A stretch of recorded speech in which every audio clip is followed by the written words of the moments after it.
Đừng yên, bỏ tay ra. Tôi bị thương, làm ơn. Khoan, tôi có túi y tế. Cô ta bị sao? Nó đau quá. Để tôi xem. A routine traffic stop on a desolate stretch of highway, a badge used as a shield for arrogance. When a reckless officer pulls his weapon on a calm, unarmed black woman, he thinks he holds all the power. He is dead wrong. What he does not know is that the woman bleeding on the asphalt is a highly decorated U.S. Army colonel. And she is about to unleash a storm of justice that will dismantle his entire life, exposing a web of corruption. Rain slicked the asphalt of Route 119, reflecting the pale, intermittent glow of passing streetlights. Elena Voss kept her eyes fixed on the road ahead, the steady rhythm of the windshield wipers providing a hypnotic soundtrack to her exhaustion. It had been only a short time since her boots had touched American soil after a long deployment overseas. She had dedicated more than half her life to the United States Army, rising through the ranks with a quiet, unyielding competence that had earned her the eagles of a full colonel. Tonight, however, she was not Colonel Voss. She was just Elena, a weary traveler in a faded gray college sweater and civilian jeans, driving a modest older sedan back to her newly assigned post. She just wanted a hot shower and a bed that did not smell like canvas and desert dust. A sudden burst of red and blue lights shattered the darkness in her rearview mirror. The piercing wail of a police siren cut through the ambient noise of the storm. Elena glanced at her speedometer. She was doing exactly the posted speed limit. Her registration was current, her insurance was paid, and her vehicle was meticulously maintained. Deciding not to panic, her military training kept her heart rate completely steady. She engaged her right turn signal, smoothly decelerating, and guided her car onto the brightly lit shoulder of a closed gas station to ensure safety for both herself and the officer. Behind her, the cruiser jerked to a halt, the high beams glaring aggressively into her mirrors. Officer Harlan Crow stepped out into the freezing drizzle. He was a man whose uniform always seemed a size too tight, matching a deeply entrenched ego that required constant validation. Crow had a reputation in the county, one built on intimidation and a heavy hand, shielded by a police union that had quietly buried multiple excessive force complaints in recent years. Tonight he was agitated, annoyed by the rain, and looking for a target to project his foul mood onto. His partner, a young rookie named Riley Grant, stepped out of the passenger side, looking hesitant. Grant had only been on the force recently and had already learned that questioning Crow was a fast track to career suicide. Crow approached the driver's side of Elena's sedan, his hand casually resting on the grip of his service weapon, a blatant intimidation tactic. He tapped his heavy flashlight against her window, a sharp, jarring sound. Elena lowered the window, keeping both of her hands clearly visible on the top of the steering wheel. "Good evening, officer," she said, her voice calm, modulated, and entirely devoid of the fear Crow was accustomed to hearing. "License and registration," Crow snapped, shining the blinding beam of his flashlight directly into her eyes. Elena squinted but did not break her composure. "May I ask why I was pulled over?" she inquired politely. "I don't need to explain myself to you. License and registration, now," Crow growled, leaning closer. The smell of stale coffee and stale aggression washed over her. "My wallet is in my leather bag on the passenger seat," Elena stated, moving slowly and deliberately. "I'm going to reach over with my right hand to retrieve it. Is that acceptable?" Crow scoffed, clearly irritated by her calm, methodical communication. "Just get the damn ID." Elena shifted her weight slightly, reaching toward the worn leather duffel bag on the passenger seat. The bag contained her civilian identification, her military ID, and heavily classified deployment transfer documents. As her fingers grazed the zipper of the bag, the sudden glare of the cruiser's spotlight shifted, casting a strange shadow across the interior of the car. "I said get the ID," Crow yelled, his voice suddenly spiking in pitch. For a man who sought control, Elena's total lack of intimidation was infuriating him. He wanted her nervous. He wanted her to beg. "I am opening the bag now," Elena said, her tone taking on the firm, authoritative edge she usually reserved for panicked young lieutenants in combat zones. "Stop moving!" Crow screamed, stepping back and unholstering his weapon in a single jerky motion. Rookie Officer Riley Grant, standing near the rear bumper, flinched. "Tom, what's going on?" Grant called out, his voice cracking. "Show me your hands! Show me your hands!" Crow shouted, pointing the barrel of his Glock directly at Elena's head. Elena froze immediately. She knew exactly how volatile a poorly trained man with a gun could be. She slowly raised both of her empty hands, palms facing the officer, moving away from the bag. "My hands are visible. I am unarmed. I am not a threat." "You were reaching for something." Crow's chest heaved. The situation had escalated entirely inside his own head, fueled by his unchecked biases and fragile authority. "I was reaching for the identification you requested," Elena replied, her voice remaining impossibly steady, though a cold anger was beginning to coil in her chest. "My hands are in the air. I'm going to step out of the vehicle if you want to search the bag yourself. Don't you move a muscle." Crow's finger was inside the trigger guard. He was trembling. The rain continued to fall, slicking his grip. Elena looked him dead in the eyes. She had faced down insurgent ambushes and mortar fire, and now she was staring down the barrel of a terrified, incompetent local cop in her own country. "Officer," she said, her voice cutting through the rain with pure, unadulterated command. "Lower your weapon. You are escalating a non-lethal traffic stop. Lower it now." That authoritative command, the tone of a superior officer giving a direct order, snapped Crow's fragile ego. He did not process the logic. He only processed the defiance. A deafening crack echoed through the wet night air. The glass of the driver's side window shattered outward in a brilliant explosion of safety glass. Elena felt an agonizing, white-hot tearing sensation rip through her upper left shoulder. The sheer kinetic force of the 9mm hollow point round threw her violently against the center console. The world tilted. The sound of the rain faded into a high-pitched ringing in her ears. Blood, warm and thick, immediately began to soak the gray wool of her sweater. "Shots fired! Shots fired!" Crow was screaming into his shoulder radio, his voice bordering on hysterical. "Suspect reached for a weapon. I had to fire." Elena slumped against the passenger seat, gripping her torn shoulder. Her military training instantly bypassed the pain, shifting her brain into trauma management mode. Assess the wound, stop the bleeding, stay conscious. She was bleeding heavily, but her breathing was steady. The bullet had missed her heart and her lungs. She was alive. And as the shock began to recede, it was replaced by an absolute, terrifying resolve. This man had no idea who he had just tried to kill. "Tom, what did you do?" Officer Grant sprinted forward, his face pale with horror. He looked into the shattered window and saw the woman bleeding heavily over the center console. She wasn't holding a gun, she was holding her own shoulder, her jaw clenched tight. "She had a weapon. She was reaching," Crow shouted, pacing aggressively back and forth in the rain, already rehearsing the lie that had saved his career before. "You saw it, Brian. She was reaching under the seat." "She said she was getting her ID," Grant cried out, pulling his own medical kit from his belt. He yanked the driver's side door open. "Ma'am, stay with me." Elena looked up at the terrified rookie. Despite the agonizing pain radiating down her left arm, her mind remained terrifyingly sharp. "Arterial bleeding," she managed to say, her voice strained but incredibly calm. "Apply pressure high and tight."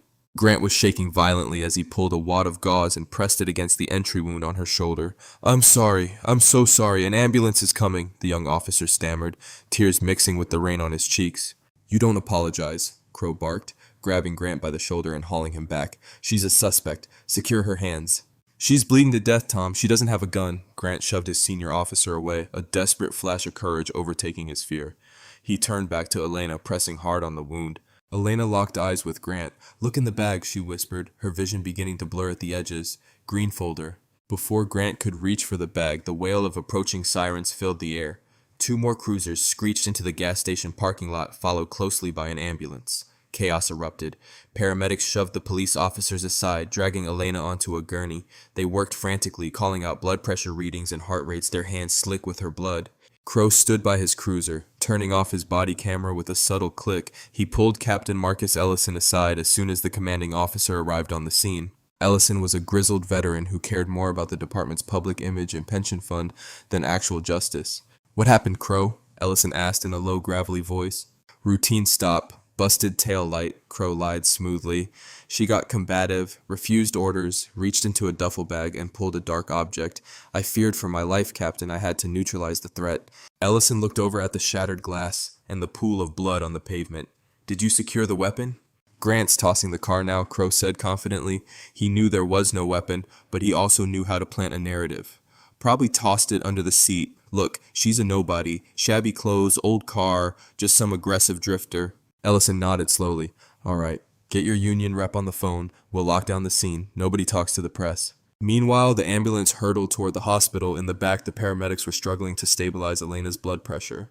"We need to cut the sweater to get to the exit wound," one of the medics shouted over the rumble of the engine. He took a pair of heavy trauma shears and sliced through the thick gray wool of her collar, pulling the fabric aside.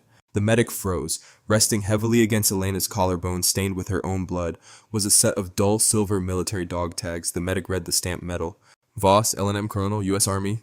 "Oh my God," the medic breathed, his eyes widening. He looked down at the woman whose life he was trying to save. "She's a colonel." Elena's eyes fluttered open for a brief second. "Secure my bag," she rasped.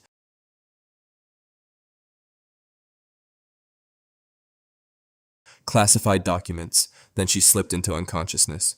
By the time Elena was wheeled into emergency surgery, Captain Ellison had already set the department's spin machine into motion. A press release was drafted. An Oak Haven police officer was forced to discharge his weapon during a tense traffic stop involving an uncooperative and hostile suspect. They placed a police guard at the door of Elena's recovery room, effectively classifying her as a prisoner under arrest for assaulting an officer. Back at the precinct, Crow was sitting in the break room drinking bad coffee and laughing with another officer. I'm telling you, man, these people think they can just ignore commands, play stupid games, win stupid prizes. At that exact moment nearby at the Regional Military Command Center, a red light began flashing on a secure terminal. Colonel Elena Voss had failed to check in upon her arrival in the sector. Standard protocol dictated a trace on her encrypted mobile device. The GPS coordinates pinged directly inside the surgical ward of the hospital. Major Marcus Grant, Elena's fiercely loyal executive officer, stared at the screen. He knew Voss better than anyone. She was a tactical genius who had survived explosions and direct sieges on forward operating bases. She didn't just end up in civilian hospitals. Grant made 3 phone calls. The final call was to General Arthur Campbell at the Pentagon. Hours later, the sun was just beginning to rise over the dreary town. Captain Ellison was asleep at his desk when the sound of heavy diesel engines rattled his office windows.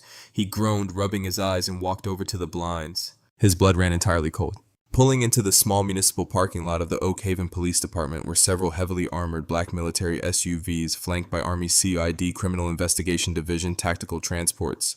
Heavily armed, unsmiling military police officers in full tactical gear poured out of the vehicles, immediately securing the perimeter of the civilian police station. Major Marcus Grant stepped out of the lead SUV, his uniform pristine, his face carved from granite. He bypassed the stunned desk sergeant and marched directly toward Ellison's office, kicking the door open before Ellison could even reach for the handle. "Captain Ellison," Grant demanded, his voice a lethal, vibrating baritone. "Who the hell are you? You can't just barge in here," Ellison sputtered, instinctively dropping his hand toward his belt. 2 CID officers immediately stepped into the room, their hands resting on their sidearms, their eyes daring Ellison to make a move. Grant stepped forward, tossing a heavily redacted federal warrant onto Ellison's desk. "I am Major Marcus Grant, United States Army Criminal Investigation Division. Hours ago, one of your men discharged a firearm into the chest of my commanding officer, Colonel Elena Voss. You have exactly 30 seconds to hand over all body cam footage, dash cam footage, and the officer responsible, or I will dismantle this entire precinct brick by brick." Ellison stared at the warrant, his stomach dropping into a bottomless abyss. The nobody drifter, the uncooperative suspect. They had just shot a highly decorated colonel of the United States Army, and the wrath of the federal government had just arrived on their doorstep. "Major, you need to step down," Ellison stammered, trying to inject some authority back into his trembling voice. He stood up, puffing out his chest, a futile gesture against the heavily armed CID agents flanking the doorway. "This is a local jurisdiction. You have no right to storm my precinct. Whatever happened out there is being investigated by our Internal Affairs Division. You cannot bypass due process." Grant did not blink. He stepped closer, invading Ellison's personal space. The height difference was only a few inches, but Grant's sheer presence made him seem like a towering monolith. "Your officer shot a United States Army colonel who was transporting classified Level 4 Department of Defense materials," Grant said, his voice dropping to a terrifyingly quiet register. "That immediately triggers federal jurisdiction under the National Security Act. Your jurisdiction evaporated the second Thomas Crow pulled his trigger. Now where's the evidence room?" "You need a subpoena for our servers," Ellison shouted, a bead of sweat tracing down his temple. "Martin Grigsby, our union president, is already on his way. You touch my officers and we will sue the military into the Stone Age." Grant gave a sharp, almost imperceptible nod to the CID agent on his right, Special Agent Sarah Jenkins. Jenkins, a former ranger who moved with lethal grace, unclipped a heavy steel breaching tool from her tactical vest. She walked straight past Ellison, out of the office, and down the hall toward the server room. "Hey, you cannot go in there!" Ellison yelled, lunging forward. Grant's hand shot out, grabbing Ellison by the front of his uniform shirt and slamming him back down into his leather desk chair with bone-rattling force. "Sit down, Captain," Grant commanded. "If you obstruct a federal military investigation involving classified intelligence, I will have you in federal lockup before your morning coffee gets cold. Now give me the name of the shooter." "Officer Harlan Crow," a quiet, shaking voice said from the doorway. Grant turned. Standing in the hall was rookie Riley Grant. His uniform was heavily stained with Elena's blood. He looked like a man who had seen a ghost, his face pale and his hands trembling. "Grant, shut your mouth!" Ellison roared from his chair. Grant shook his head, looking directly at Major Grant. "Crow shot her. I was there. She wasn't reaching for a weapon. She told us she was reaching for her ID. He panicked, and she told me to secure her green folder. I have it." Grant reached into his jacket and pulled out a blood-spattered thick green military dossier, holding it out to Major Grant. Major Grant's expression softened for a fraction of a second as he took the folder, verifying the unbroken federal seal. He looked at the rookie's blood-stained hands. You applied the pressure to the arterial wound? Yes, sir, Grant whispered.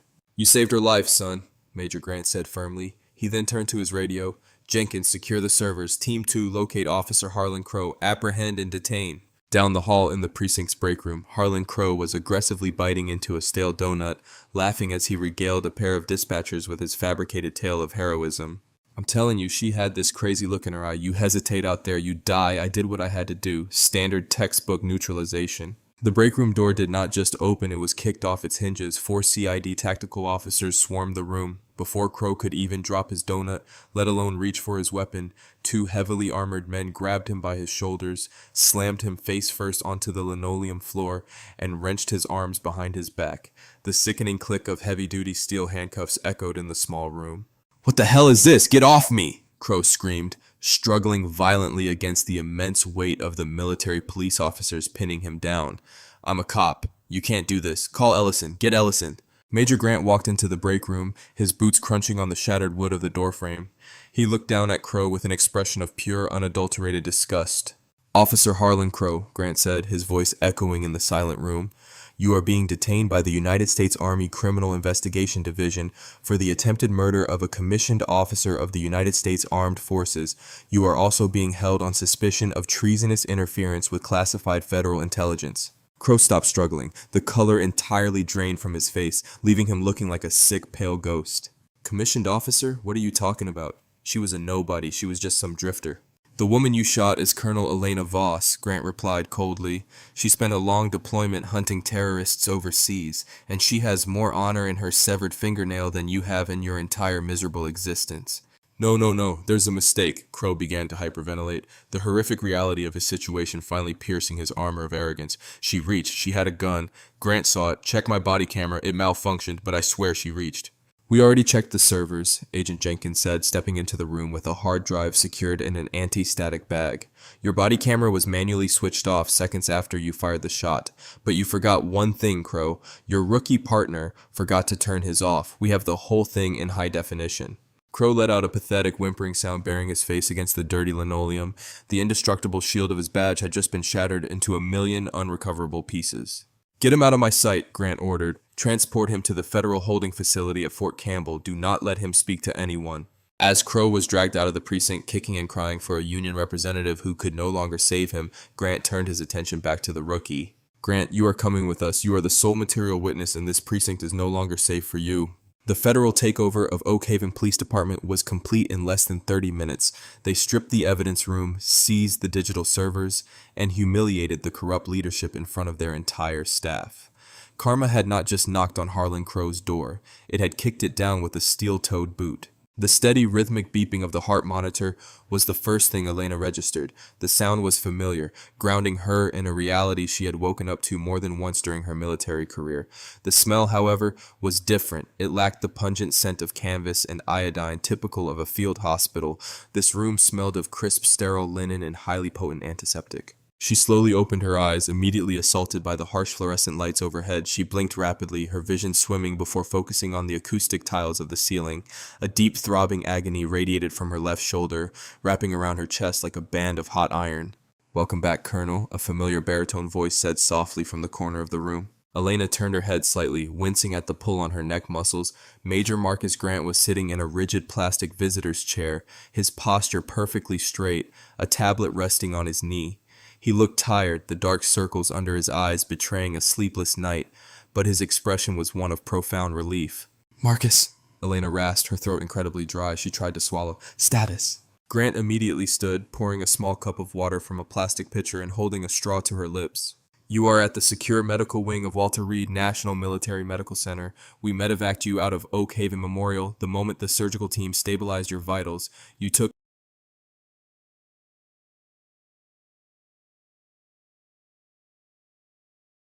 a 9mm round to the upper left clavicle. It shattered the bone and tore through the deltoid muscle. The surgical team had to use a titanium plate to rebuild the collarbone. Elena took a slow sip of water, letting the cool liquid soothe her raw throat. She closed her eyes, piecing together the fragmented memories of the dark, rain-slicked highway, the blinding flashlight, the screaming officer, the deafening crack of the gunshot.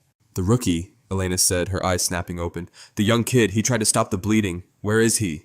"Officer Riley Grant is currently under federal protection at Fort Campbell," Grant explained, setting the water cup down.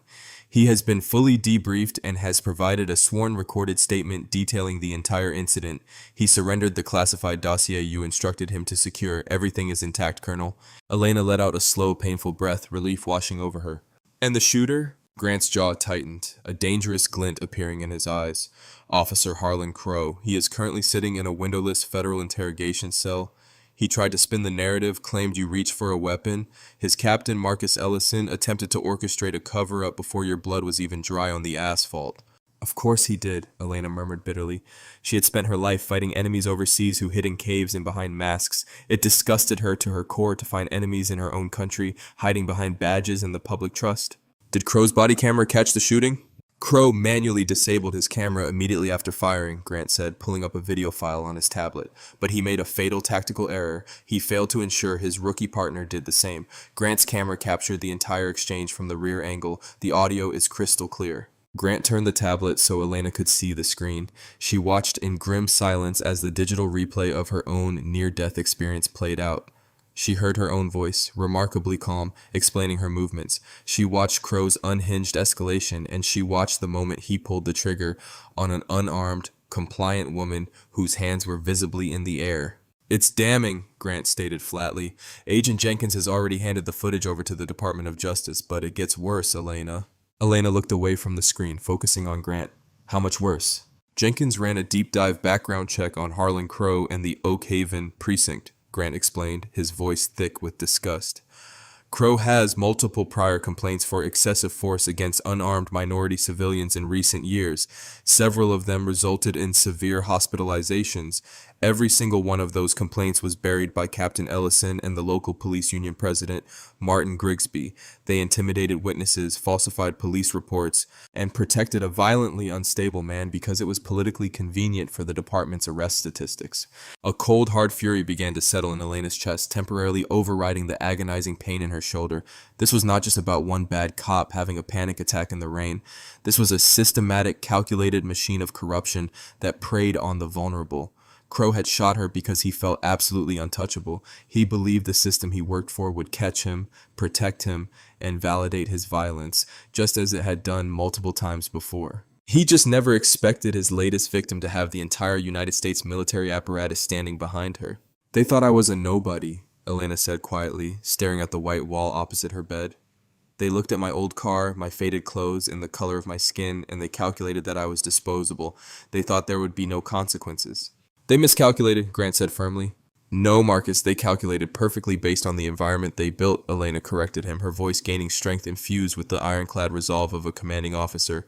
"If I had actually been a civilian, a mother coming home from a night shift, or a college student traveling through their town, I would be dead right now, and Crow would be accepting a medal for bravery, backed by a falsified report." She slowly pushed herself up against the pillows, ignoring the sharp spike of pain from her collarbone.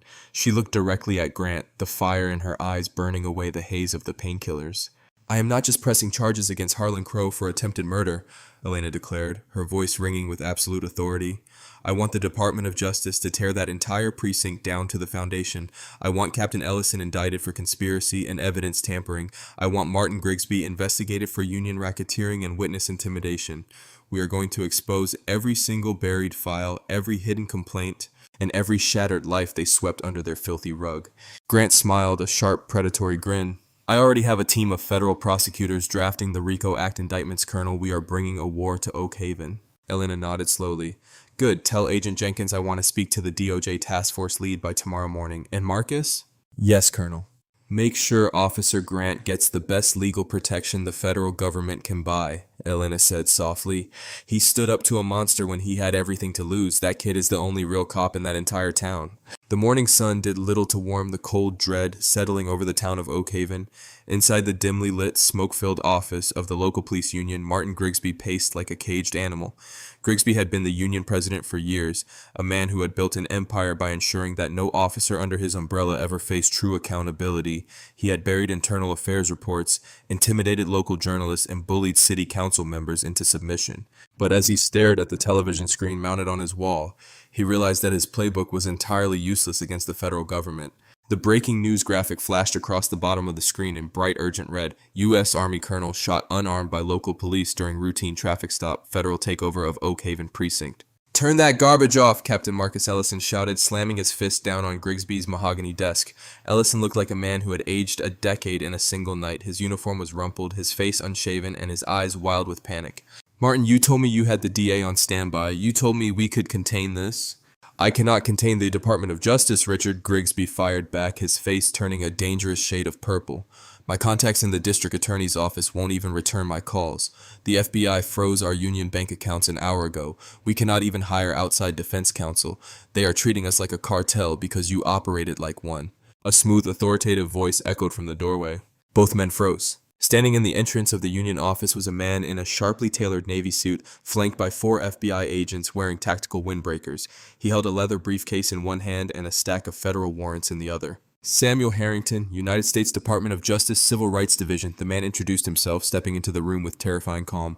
"Martin Grigsby, Richard Ellison, you are both under arrest." Ellison backed up against the wall, his chest heaving. "Arrest for what? I wasn't even at the scene." "You are being charged under the Racketeer Influence and Corrupt Organizations Act, otherwise known as RICO," Harrington stated, his voice completely devoid of sympathy. "We have spent the last hours analyzing the servers Major Grant's team seized from your precinct. We found the deleted files, Captain, the multiple buried excessive force complaints against Officer Crow, the altered dispatch logs, the emails between you and Mr. Grigsby coordinating the intimidation of civilian witnesses. You did not just cover up the attempted murder of Colonel Elena Voss. You ran a systemic organized criminal enterprise out of a taxpayer-funded police station." Grigsby tried to summon his old bluster, pointing a trembling finger at the federal prosecutor. "You are overstepping, Harrington. This is a union office. You have no jurisdiction to raid this building without a federal judge signing off." Harrington casually handed the top paper from his stack to an FBI agent who pinned it directly to Grigsby's chest. "Signed by a federal judge at 3 a.m, handcuff them." The agents moved with brutal efficiency. Grigsby, a man who had spent years terrifying the citizens of Oak Haven, whimpered as his wrists were wrenched behind his back and bound in heavy steel. Ellison did not even fight, he simply slumped his shoulders, the realization of his complete and utter ruin breaking his spirit instantly. As they were marched out of the Union building, the karma of their actions finally caught up to them in the most public way possible. Harrington had purposefully tipped off the national media. A sea of news vans, reporters, and blinding camera flashes surrounded the entrance. The local citizens of Oak Haven, many of whom had been victimized by Ellison's corrupt precinct, stood on the sidewalks, watching in stunned silence as the 2 most powerful men in the county were shoved into the back of armored federal transport vehicles. Hours away in her sterile room at Walter Reed, Elena watched the broadcast on a small flat-screen television. Major Grant stood by the window, his arms crossed over his chest, a rare look of satisfaction on his usually stoic face. "They look smaller on television," Elena remarked softly, adjusting the sling that held her left arm immobile. The pain medication was making her groggy, but the sheer vindication of seeing the systemic rot pulled out by its roots kept her mind sharp. "Bullies always do when you take away their badges," Grant replied, turning away from the window. "Harrington's team is tearing the precinct down to the studs. Every officer who participated in the cover-up is being suspended pending federal review. The governor has dispatched the state police to take over patrols in Oak Haven until the department can be entirely rebuilt from the ground up." "And the previous victims?" Elena asked, her brow furrowing with concern. "The people Crow hurt before me." "Harrington is reopening every single case," Grant assured her. "Because of your actions, multiple innocent people who were beaten and silenced by Crow are finally going to have their day in court. They are safe now." Elena leaned back against her pillows, letting out a long, slow breath. She had taken a bullet, endured agonizing surgery, and faced down the barrel of a terrified man's gun. But as she watched Ellison and Grigsby being driven away to a federal penitentiary, she knew without a shadow of a doubt that the pain was worth the justice it had purchased. The federal holding facility at Fort Campbell was practically designed to break a man's spirit. The walls of Interrogation Room 4 were made of reinforced concrete painted a dull, soul-crushing gray. The fluorescent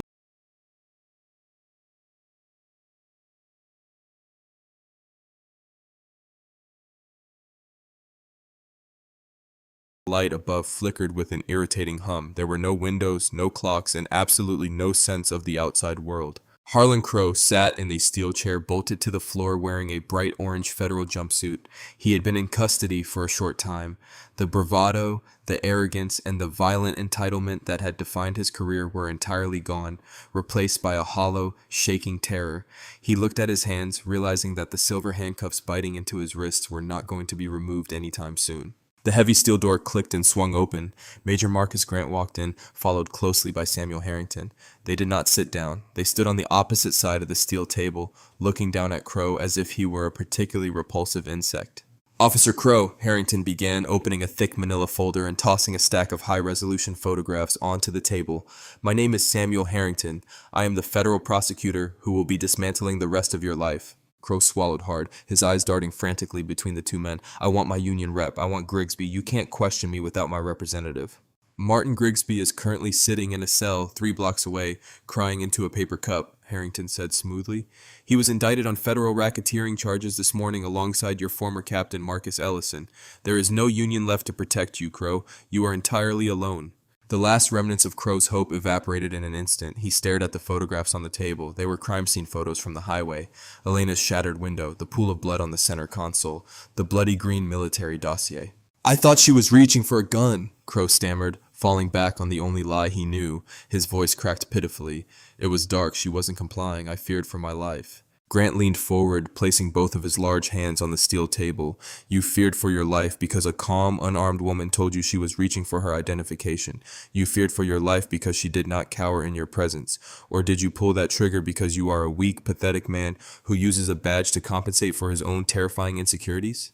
"You don't know what it's like out there," Crow shouted, a desperate, hysterical edge creeping into his voice. "You have to make split-second decisions. It was a mistake. It was just a mistake." "A mistake is writing the wrong date on a citation," Harrington countered sharply, firing a hollow point round into the chest of a highly decorated United States military officer. "Because she bruised your ego is not a mistake. It is attempted murder." Harrington pulled a small digital audio recorder from his pocket and set it on the table. "But here is the truly fascinating part, Thomas. We told your captain and your union president that they were facing decades in federal prison for covering up your crimes. Do you know what they did?" Harrington pressed play. The frantic, terrified voice of Captain Ellison filled the small concrete room. "It was all Crow. The guy's a liability. I told Grigsby we should have fired him years ago when he broke that teenager's jaw, but the union forced me to keep him. Crow is unstable. If you give me immunity, I will testify that Crow premeditated the violence. He's completely unhinged." Harrington pressed stop. Crow stared at the recorder, his mouth hanging open in silent horror. The men he had trusted to protect him, the men who had built the corrupt system he thrived in, had thrown him to the wolves the absolute second their own freedom was threatened. The brotherhood he thought he belonged to was a complete illusion held together only by mutual criminality. "They sold you out, Crow," Grant said quietly, his voice carrying the heavy definitive weight of a judge passing a sentence. "Every single person who enabled your violence has abandoned you. You are facing charges for attempted murder, aggravated assault under the color of law, and civil rights violations. The Department of Justice is recommending a sentence of decades in a maximum security federal penitentiary. You will be an old man before you even see a parole board." Crow broke. He buried his face in his manacled hands, his shoulders shaking as deep, pathetic sobs echoed off the concrete walls. He begged for a deal. He promised to testify against anyone they wanted. He cried for his mother, for his career, for the life he had just carelessly thrown away into the dark. "The United States government does not negotiate with domestic terrorists who shoot unarmed citizens," Harrington said coldly, gathering his files. "Enjoy the concrete, Thomas." As they walked out of the interrogation room, leaving the broken shell of a man weeping in the silence, Grant felt his phone vibrate. It was a secure message from Walter Reed. Elena was awake and she was asking for an update. Grant typed back a single sentence: "The fortress has fallen." Meanwhile, in a quiet, heavily guarded hotel room in Washington, D.C., Riley Grant sat at a desk looking over a set of application papers. Major Grant had visited him the night before. Grant had assumed his career in law enforcement was over, that his association with Oakhaven would taint him forever. Instead, Grant had handed him a recruitment packet for the United States Army Criminal Investigation Division. "You didn't freeze when the monster bared its teeth," Grant had told the young rookie. "You applied pressure to the wound, and you secured the intelligence. The Army needs men who know the difference between legal authority and moral right. When this trial is over, we have a place for you." Grant picked up a pen, signing his name at the bottom of the federal application. From the ashes of a deeply broken system, a new path had emerged. The karma that had destroyed Harlan Crow had simultaneously rewarded the one man who had chosen to do the right thing in the darkest of moments. The universe had balanced its scales. Later, the crisp autumn wind swept through the Capitol as Elena Voss walked up the wide granite steps of the United States District Court. She no longer wore the faded civilian clothes from that terrible night. Today she wore the impeccable, sharply pressed Army service uniform. The silver eagles on her shoulders gleamed in the sunlight, her chest heavy with ribbons detailing a lifetime of service, including her new Purple Heart. Her left arm moved a little stiffer than before, the titanium plate in her collarbone a permanent reminder of the violence. But her posture was absolute, unbroken, and fiercely proud. Major Marcus Grant walked in perfect step beside her, his uniform flawless. Behind them walked Special Agent Sarah Jenkins and Federal Prosecutor Samuel Harrington. They moved together as a single unit, parting the sea of reporters and flashing cameras gathered to witness the final chapter of the Oak Haven saga. Inside the massive courtroom, the air was thick with tension.